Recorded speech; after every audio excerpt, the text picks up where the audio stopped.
Queridas amigas e queridos amigos, eu começo por onde terminou o Presidente Jaime Gama. Isto é, começo de facto por aquilo que acaba por ser essencial na vida das pessoas e que é a sua ligação telúrica umas às outras. É essa a vossa força. A força dos Açores é essa. E se é uma força nacional, porque é especialmente uma força vossa. Não é apenas a ligação à terra, é a ligação às gentes e entre as gentes. E onde quer que estejais, por todo o mundo, essa visão açoriana, que quanto mais açoriana, mais portuguesa, mas profundamente açoriana, que é um amor entranhado e o desejo de trabalhar em conjunto por esse destino comum. Não vos escondo que, vindo embora de outras raízes, de outras origens, e com um percurso que atravessou outras terras também portuguesas, aqui encontrei ao longo de muitas décadas, não direi tantas quantas as décadas já vividas, mas quase, um apelo muito próprio, que ou existe ou não existe. E que esse apelo me marcou, fazendo-me viver intensamente a vossa saga, que é, recordou bem o Presidente Jaime Gama, uma saga desde sempre essencial para a saga nacional. Não é preciso ir mais longe, é só pensar na importância do vosso contributo para a luta pela liberdade, para a preparação dos caminhos da democracia, para o enriquecimento da nossa cultura, para as virtualidades das nossas letras, das nossas artes plásticas, mas também do nosso empresariado. E como isso vem de longe.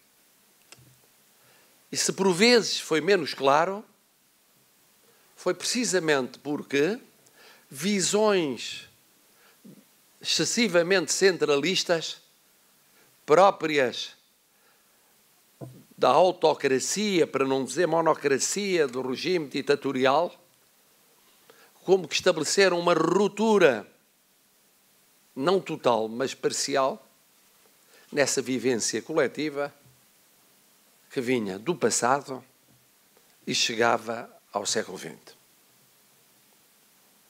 E que teve os seus custos. Não interrompeu, já aqui foi dito, o fundamental dessa linhagem. O espírito indómito de criar, de olhar para o futuro, de inovar, de querer ser diferente e melhor. Mas travou, bloqueou muitas iniciativas. Esse é um facto. De tal forma que recordo, como recordareis todos, que na viragem para então a recém-criada democracia, a realidade açoriana correspondia para muitos, numa visão imediata, a um modelo de organização económica e social caracterizado por um peso particularmente intenso da administração pública, por um crescimento essencialmente endógeno, por desigualdades e assimetrias muito profundas entre ilhas e dentro de ilhas, por limitações a muito daquilo que era a propensão para a criatividade, para a manifestação e expressão do vosso arrojo em termos económicos e sociais. E o que é espantoso, e aqui vou também na mesma linha do que foi dito pelo Presidente Jaime Gama, o que é espantoso é assistir à forma como, nestas décadas, esse modelo que parecia inexorável foi sendo ultrapassado. pelas vossas mãos, pelo vosso dinamismo, pela capacidade de compreensão institucional e pela visão em relação ao futuro. E foi sendo ultrapassado com a vitalidade, também aqui já evocada, de tantas empresas e empresários. E aqui saúdo a Câmara de Comércio e Indústria, saúdo a União Geral dos Trabalhadores e a Federação que reúne os agricultores desta região autónoma. E que aqui se juntam. Mas o que é facto é que empresários de um lado e trabalhadores do outro, se é que é possível estabelecer essa contraposição em termos rígidos, e aqui se viu que não existe pela convergência de tantos pontos de vista sobre o futuro comum, levou a que se fosse ultrapassando o que pareciam estrangulamentos definitivos ou muito duradouros. Foi um processo complexo. Foi um processo complexo. Foi um processo que foi sendo vivido intensamente. Foi. E foi sendo vivido abrindo a economia açoriana, diversificando a economia açoriana, apostando em antigos setores profundamente renovados. É o caso, nomeadamente, do setor agroalimentar. Olhe-se para o sucesso da pecuária e dos laticínios. Olhe-se para esse sucesso. Mas foi também uma abertura que chegou a outros domínios, o turismo. O turismo. E que conheceu saltos quantitativos e qualitativos consistentes que permitiram, portanto, que se olhasse para este modelo já nas últimas décadas, mas em particular agora, de uma forma diferente relativamente ao que era o panorama há cerca de 44 anos, 45 anos. Dirão aqueles que lutam todos os dias que o ritmo de mudança é um ritmo que é ainda lento. Dirão que as assimetrias e desigualdades existentes, ultrapassadas em muitos casos, ainda persistem, esbatidas que sejam, criando novas formas de bloqueamento. Dirão outros ainda que há aqui potencialidades a explorar, e muitas a explorar em termos de futuro. Eu tive a oportunidade de ler as vossas comunicações, por uma gentileza da organização. E com isso fui um privilegiado, porque dessa forma, aparentemente à distância, pude compreender a qualidade excepcional dos vossos trabalhos. E aqui entra, e bem, o papel da universidade e do pensamento de excelência. E pude ver que, quer no diagnóstico, quer na terapêutica, havia uma conjugação de pontos de vista. Havia uma conjugação relativamente àquelas consideradas as condições, que outros diriam vantagens comparativas, condições ou pressupostos, nesta fase, muito diferente daquela que referi inicialmente, em termos de modelo de desenvolvimento económico e social. Há constantes. A posição geoestratégica. É óbvio. O mar e a potencialidade da economia do mar. É óbvio. Até porventura a concretizar-se a extensão da plataforma continental e a sua importância fundamental. O conhecimento. Eu falei da universidade, mas podia falar de centros de excelência ou do conhecimento em geral.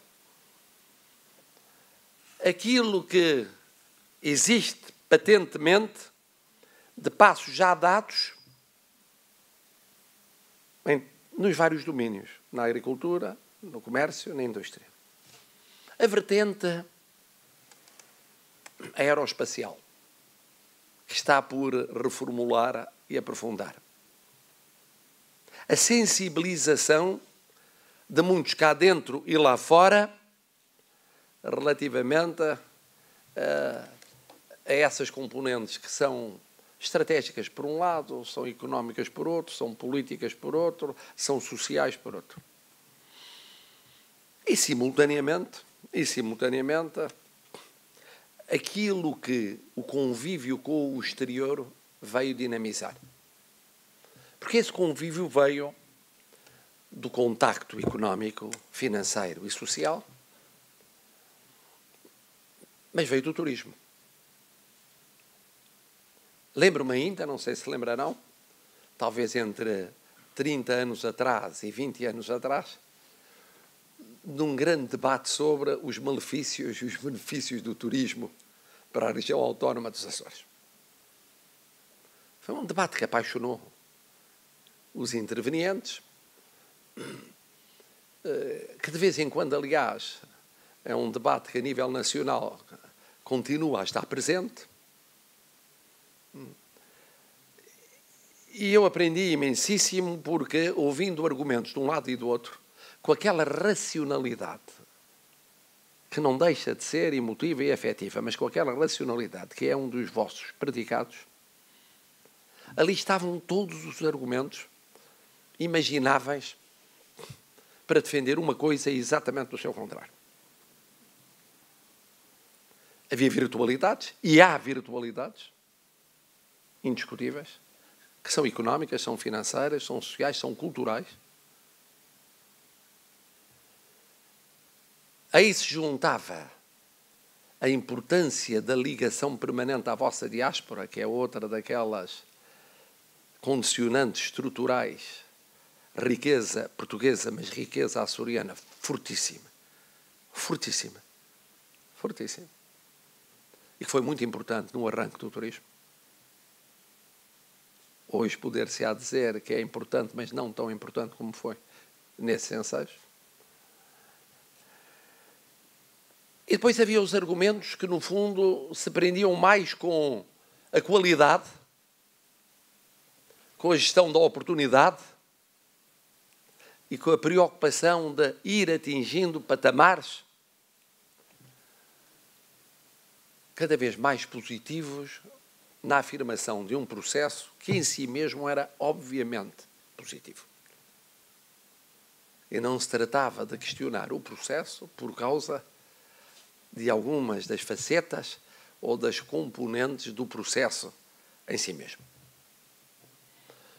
Ora bom, este fórum, que teve a gentileza de me contactar há cerca de 2 anos, cujos protagonistas eu recebi em Lisboa. Não podendo conviver convosco aqui, por razões de agenda, há 1 ano. Este fórum tem tido um papel muito relevante neste caminho que todos fazem e que todos fazemos, visando o desenvolvimento económico e social virtuoso da região autónoma dos Açores. Porque é um caminho vosso, mas é um caminho nosso. E contam comigo como um aliado desse caminho. E o vosso contributo é muito importante, porquê? É verdade que eu sou suspeito, porque eu sou um defensor da concertação social. E sou a todos os níveis. Sou a nível nacional, sou a nível regional. E, portanto, um caminho de concertação social é um caminho benéfico para a comunidade. Porque é um caminho de diálogo, é um caminho de entendimento, é um caminho de pontes, é um caminho de convergência. Diz o povo que é falar, que a gente se entende. É falar que os parceiros económicos e sociais se entendam. Isso é muito importante. E se entendem como se devem entender, que é olhando para os problemas de curto prazo, mas sobretudo olhando para as questões de médio e longo prazo. E daí ter sido tão bem salientado pelo Presidente Jaime Gama, mais do que o caderno reivindicativo, que é inevitável, faz parte da lógica das coisas, existe sempre, neste tipo de encontros, muito mais importante é a visão de médio e longo prazo. Muito mais importante. E esse é um dado profundamente positivo. E profundamente positivo porque cada qual tem o seu papel. Numa democracia como a nossa, com a Constituição que temos, ao lado da democracia representativa, há a democracia participativa. E a grande riqueza é os parceiros económicos e sociais não serem uma repetição dos partidos políticos, nem serem uma suplência da ausência de palavra dos partidos políticos. Ser algo diferente. Os partidos têm o seu papel, no governo como na oposição. Os parceiros económicos e sociais têm essa grande vantagem. Não servem para suprir as deficiências dos partidos, nem como rampas de afirmação de quem quer que seja a pensar em partidos políticos. E essa é uma enorme virtualidade. E é um complemento da democracia representativa. E é um enriquecimento da democracia global. E aquilo que se assiste em torno deste fórum é essa a minha observação desde sempre, é precisamente isso, a procura de um diálogo, de um entendimento, de um consenso desejável em termos económicos e sociais. Há instâncias para esse efeito. Eu próprio, há 8 meses, tive a oportunidade, durante umas horas riquíssimas, participar numa reunião do Conselho Estratégico. Sei que há iniciativas pendentes, e até com aquiescência governamental, relativamente àquilo que, da vossa ótica, pode ser um salto qualitativo em termos de afirmação institucional dessa ideia de diálogo e concertação social. Chamarão uns Conselho Económico e Social. Qualificarão outros de outro modo. Não interessa. O que interessa é a natureza das coisas. E a natureza das coisas é essa. Porque, além do mais, tem uma grande vantagem, que é de permitir aos parceiros económicos e sociais, se querem de facto pronunciar sobre certas matérias com um distanciamento relativo quanto ao sistema representativo, poderem fazê-lo, não tendo depois de assacar ao sistema representativo ou de estar à espera de ouvir dele aquilo que são posições que devem adotar. Isso é uma grande virtualidade. É uma grande riqueza. E esses passos vão sendo dados, são bons para a sociedade açoriana. Porque a democracia faz, obviamente, das eleições. E essa democracia representativa é determinante. Determinante. O povo escolhe aqueles que pretende que sejam os seus representantes. Mas esses representantes só ganham com a audição permanente da realidade mutante da sociedade.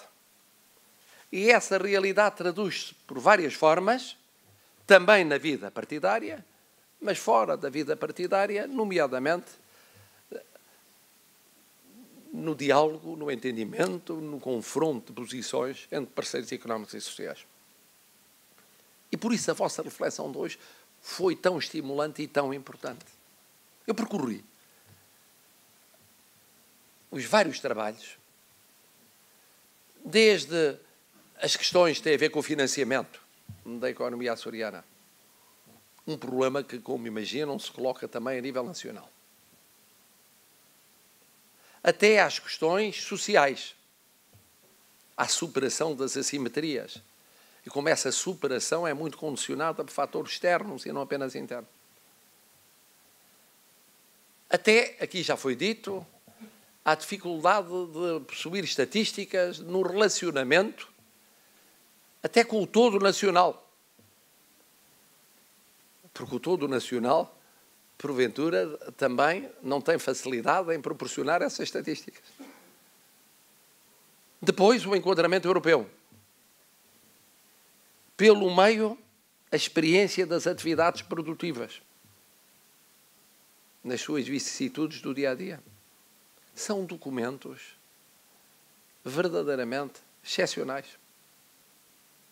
e que se conjugam uns com os outros. E muito racionais e muito frios. E por isso mesmo, abrindo para um diálogo muito fácil. Quem os lê percebe como é fácil esse diálogo.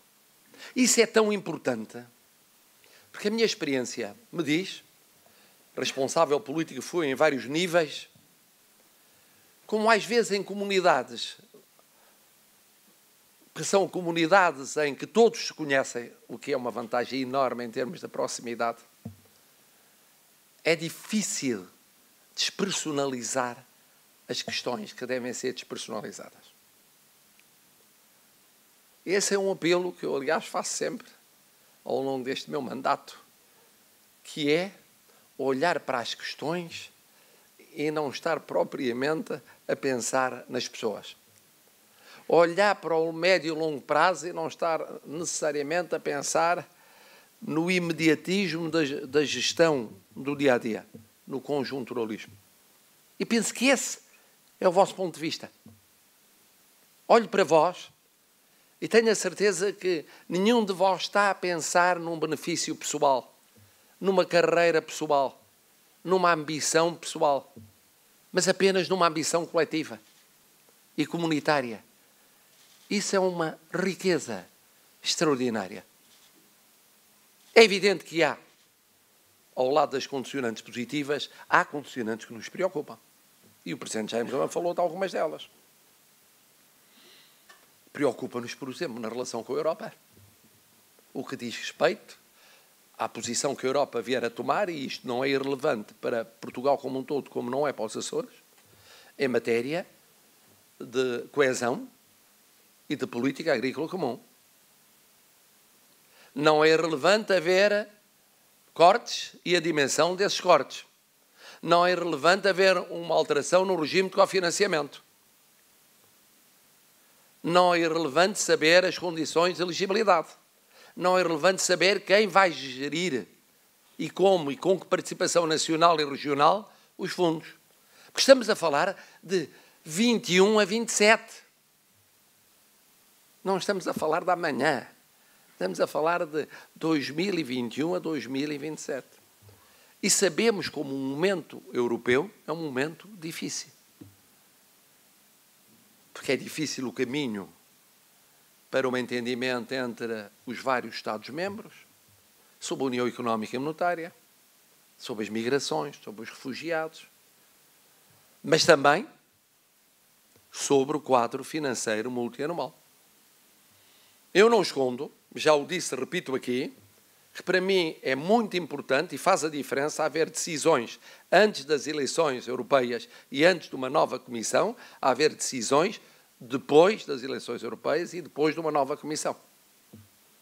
Isto significa só um compasso de espera que ninguém sabe quanto tempo vai durar, na pior fase, que é na fase de fim de um pacote comunitário e de entrada do novo pacote comunitário.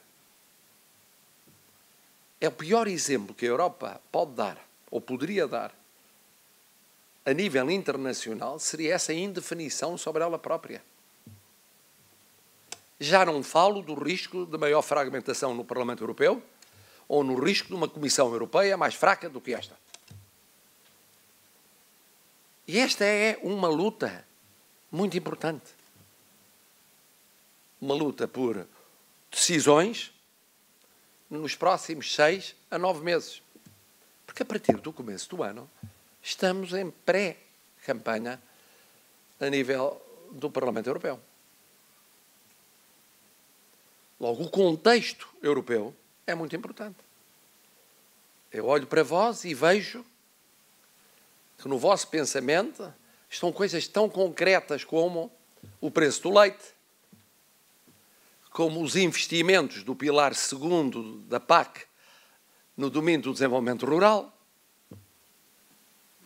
Estamos a falar de realidades concretas, de investimentos concretos, de pessoas concretas, de atividades económicas concretas. Não estamos a falar de abstrações. O mesmo se dirá em matéria de coesão.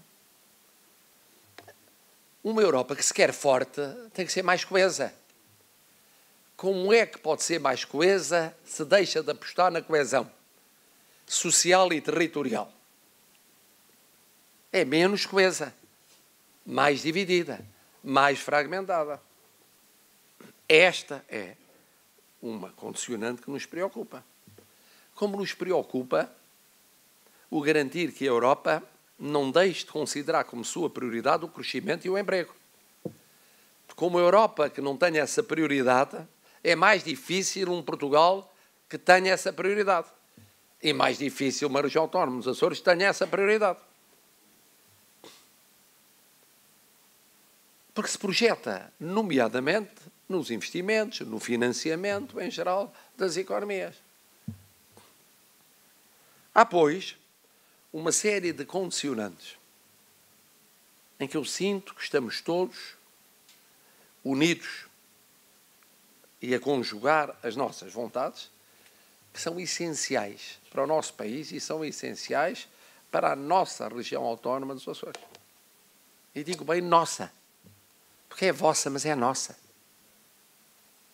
O que for bom para vós é bom para todos nós. Não há nada que seja bom para a região autónoma dos Açores que deixe de ser bom para o todo nacional. Rigorosamente nada. Estamos identificados neste percurso. E por isso, regressando ao que atrás disse, vos estou imensamente grato por esta reunião.